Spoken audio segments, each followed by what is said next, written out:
It may not look like it, but the grocery store is a marvel of technological development and global cooperation. It also represents the interconnected dependencies which fuel our modern world, the unraveling of which would send civilization back millennia, while the embracement of our global community will preserve all possible futures. The precursor to the grocery store was the open-air markets of antiquity, each merchant a small business unto themselves. The distance a good did or could travel was based on the immediate need. Perishables, 5 to 10 miles. Livestock, textiles, building materials, 20 to 70 miles. Luxury goods like salt, spices, silk, and wine, 3,000 to 5,000 miles. The last, luxury goods, may only arrive once a year in great fairs, like the Champagne fairs in France. A major step change in the amount, speed, and distance at which goods and information could move about occurred in the 16th century with this ship and the Dutch East India Company, the first multinational corporation. The fleet could move more cargo with less crew faster, cheaper to build and run than competing ships. It dramatically increased global trade volume. Coming into port would be spices, tea, sugar, tobacco, coffee, and going out would be metalware, alcohol, fine textiles, and the knowledge economy, that is, books and paper. You can see how this created the initial stages of interdependency and trust between far-flung global neighbors. There was a lot of money to be made or lost, and therefore lives were at stake should a ship not arrive on time or be attacked. Separate states had a vested interest in the sovereignty of their neighbor and in the success of their commercial enterprises. The stage had been set for globalization, but it took disaster to show the point of no return had been passed. The first global financial crash was in 1772 when a London banking house collapsed, kicking off a chain of events that eventually led to the Boston Tea Party and helped fuel the American Revolution. So what does that mean for us today? We can get fresh tropical fruit in winter, or today caught Alaskan salmon for dinner in Chicago. The shelves are always stocked, and there's often a paralysis of choice when trying to decide on what cheese, bread, or wine you want. By any measure, this is the most calorie and choice accessible time in history.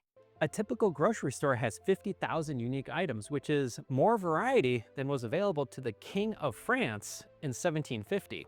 These items come at a cost, of course, but they aren't always as obvious as the price on the tag. Avocados grown in Mexico use so much water that it creates earthquakes due to the aquifer being drained. Bags of chips contain industrial-grade nitrogen to preserve and protect them, so we spend a lot of resources to move air around. The same happens with water in soaps, detergents, and packaged drinks. Then there are the virtual costs. Brazil and Indonesia export virtual land. When someone in Tokyo or London eats their beef or tofu, the countries they export to lack the land to raise livestock and crops themselves. In general, every product you consume also requires products to be created and transported, which themselves require items to be made into packages, fuel, and semi-trucks. Most of this abundance is delivered just in time, meaning stores have about 3 days worth of food in them. If something happens to disrupt global movement of goods, the effects are immediate, as we saw with supply constraints during COVID-19, which were self-imposed limitations. What happens when it isn't something that we can work around? And now you see the trap of our modern way of life. We must keep it going because stopping the machine would mean riots, starvation, and the end of civilization. Will it slow down?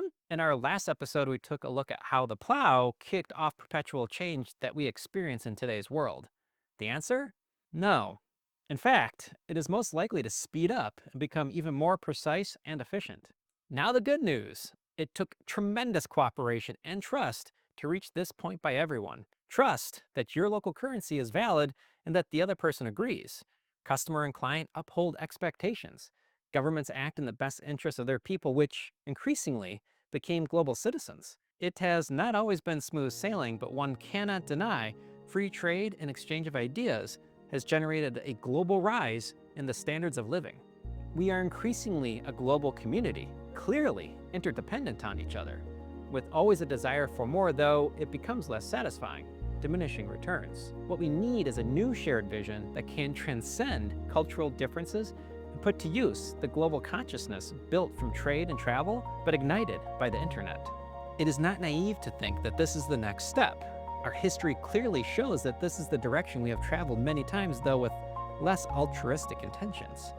Never before have we had such access to goods and technology, nor the ability to have every voice heard. We are a vast, global network for trade and information. Just imagine what we could accomplish when we also share a common purpose.